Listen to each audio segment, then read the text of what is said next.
So here it is, my experience playing the first stress test of Classic WoW. I'll talk about the good parts and the negative parts, so let's just start with the beginning. When you tried to log in, you would instantly get placed into a queue. The highest queue I got was 3,500, which was around 7 minutes, which wasn't that bad. Once you got past that login queue, you got to the realm selection part where another queue awaited you. This queue took only a couple of minutes, but it all adds up. 7 minutes in the first queue, 2 to 3 minutes in the next queue, that's 10 minutes of queue for a stress test.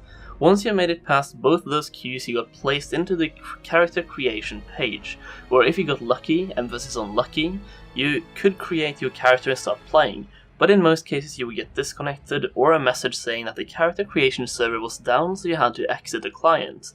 Either way, you would have to start the whole cycle of queues all over again. Now, I'm not complaining, I was totally expecting this. I knew Blizzard would invite way more people than they probably should because of two reasons. They wanted to make sure as many players tried it out as possible, and because the initial launch of the stress test was between midnight and 3 AM in Europe depending on where you lived, it's fair to say a lot of European players wouldn't partake in the first part of the stress test. So by Blizzard logic, if they invited 100,000 European players, only 10,000 of those would actually play on the stress test launch, but I think mostly everyone invited stayed up to try to log in, which caused massive queues and server issues. Again, this is for testing purposes, so Blizzard could find out how low they can go on system output, bandwidth, etc., and try to push their limits, so I think it's fine. I think we can expect less queues in the second stress test and even less in the third one, and a pretty smooth launch in August. Now, here's the real issue in my opinion. After about 50 minutes of queues, disconnects, more disconnects, the stress test server started appearing as offline, so I couldn't log in at all. But the server itself was not offline, as I was watching multiple streamers like Frostadamus and Asmongold who was playing the stress test server, and I also had friends on the server, so basically the server got full, and instead of making it show up as full, they decided to put it offline. Which, I don't know, I just don't like that. The thing is, I don't even think Blizzard invited too many people, I just think they invited more people than they were prepared for. They want, ideally they want as many people as possible in the stress test, but they also want to be prepared. After about 1 hour and 40 minutes of disconnects, server locks, server offline, queues and character creation timeouts, the server stopped appearing in the server list. So I can only imagine Blizzard took it down to work on improving it so people can actually get in, since only 5 to 10% of invited players actually got to play during the stress test time. When the service came back up, it was actually pretty epic, at least for the couple of people that got in, since they spawned the Eye of Cthulhu in the middle of the human starter zone, which led to a lot of good laughs and some epic stuff. Sadly though, I was not one of those who got to experience that myself, since again, probably only 5 to 10% of testers actually made it to the game in the first 2 to 3 hours. But at the end of the stress test, they extended the period, so I did get to witness some boss spawns, I witnessed the boss spawn of Kel'Thuzad in the middle of Elwyn Forest, so that was pretty epic. This is actually the most authentic vanilla experience I've had so far, with server crashes, queues, long wait times, and game masters cracking jokes with their server messages and boss spawning. It was a stress test filled with lag, disconnects, server restarts, and login queues. It might not have been smooth, but I think it provided Blizzard with the information they need to make the second stress test a bit smoother. Alright, with that small rant over and the login experiences being said, let's get into the gameplay. So when I finally made it into the server and made my character, it was about time I started questing.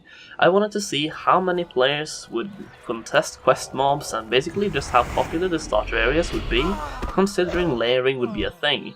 And just look at the amount of people in the human starting zone, holy, there's so many humans. You have to go out of your way to actually find the quest mob, and then pray you get the first tag. And on top of that, they actually spawned several more bosses, different ones for different layers. Some layers got Ragnaros, some layers got Cthulhu, some layers got Onyxia, and some got several bosses at the same time. Point is, they spawned bosses who killed everyone, and it was hella fun. My layer got Kel'Thuzad, or whatever his name is, who killed us all with one Shadow Bolt Valley, and then my game crashed and the server went down for a bit.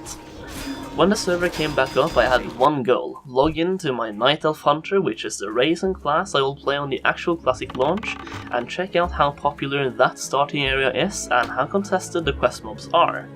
I logged in, and initially it didn't look like there were too many players there, mostly because some people had already done a few quests during the actual stress test period the first 2 hours, and because I was early to get online when the servers came back up, but it quickly filled up and questing became almost impossible.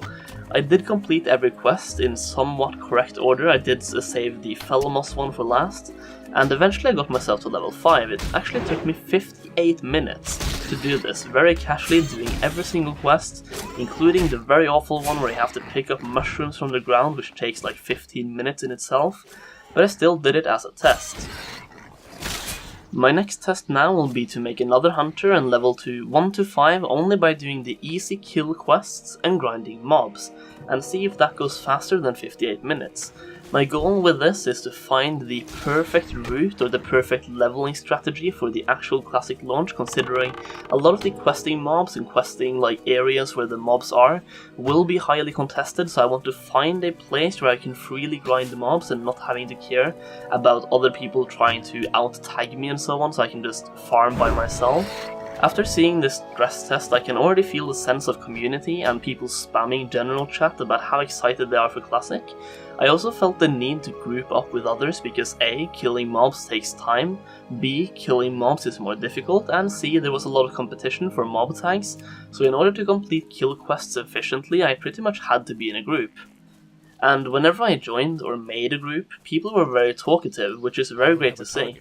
I did go to every single starter zone just to see which one would be the most popular one, and from my experience, humans are the most popular race, followed by dwarves and gnomes because they are kind of two races in one because of the starter zone, and then night elves at last. Dwarves, gnomes and night elves are very close though, but human is pretty far ahead of all, so if you want to level in less popular zones when Classic actually does come out, I would avoid playing human. Getting back to the stress test, I do feel like putting the level cap at level 5 was a mistake, and it should have been level 10 just so people had more options of what to do, and they would get to spend a talent point, get more spells for their class, and have more questing options and gearing options. I understand that this is just the very first stress test, but still, level 5 is very low and there's very limited possibilities at this level, unless you follow some big streamer and do a massive level 5 gnomes versus level 5 undeads in Encourage, like they tried to do during the stress test. Nothing more fun than seeing loads of level 5s dying in Daenerys and Ungor Crater. Like, that was kind of fun. One good thing though is that they had almost every single zone. I think actually every single zone was open.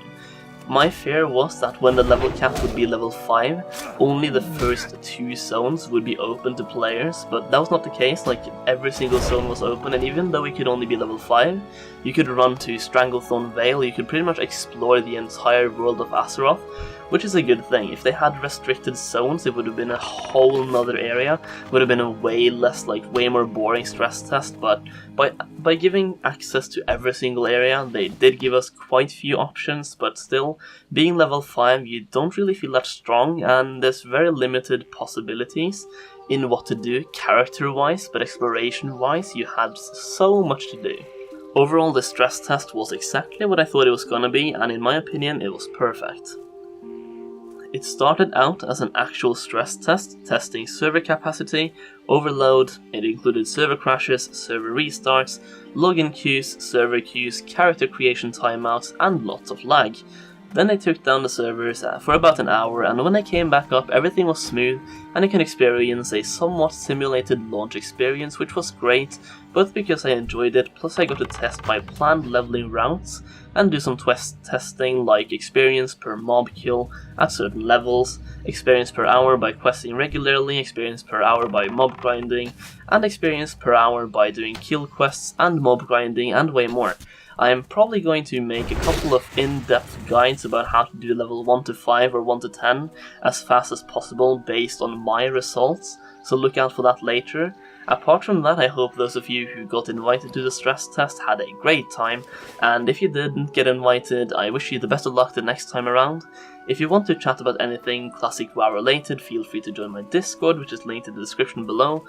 If you enjoyed this video, I would appreciate it if you took the time to slap a like on it, as it helps me out tremendously, and with that being said, I'll see you in the next video.